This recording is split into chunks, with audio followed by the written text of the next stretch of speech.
Hi there. In this video, you are going to learn about the conservation of linear momentum. So let's begin. Conservation of linear momentum. In a closed isolated system, and the system is isolated when the external force is equal to 0. The total linear momentum P of the system is unchanged or constant.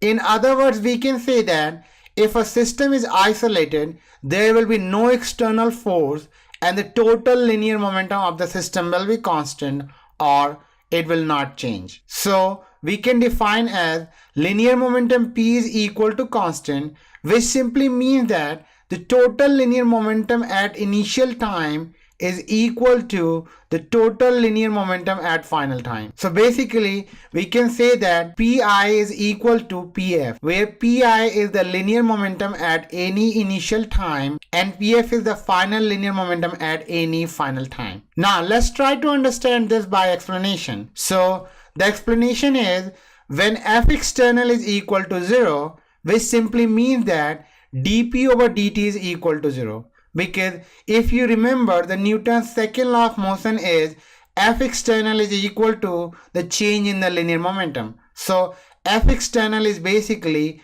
delta P over delta T. So when F external is 0, delta P over delta T will also be 0. So if we do the cross multiplication, we will write delta P is equal to 0 and delta P is equal to 0 simply means that change in the linear momentum. So the change in linear momentum from initial to final is equal to 0. Or you can also write that change in linear momentum from final to initial, and that will also be equal to 0. If we simplify further, we will write Pi is equal to Pf, because simply we are taking Pf to the other side, and if we do that we will get Pi is equal to Pf, which simply means that the linear momentum at initial time is equal to the linear momentum at final time.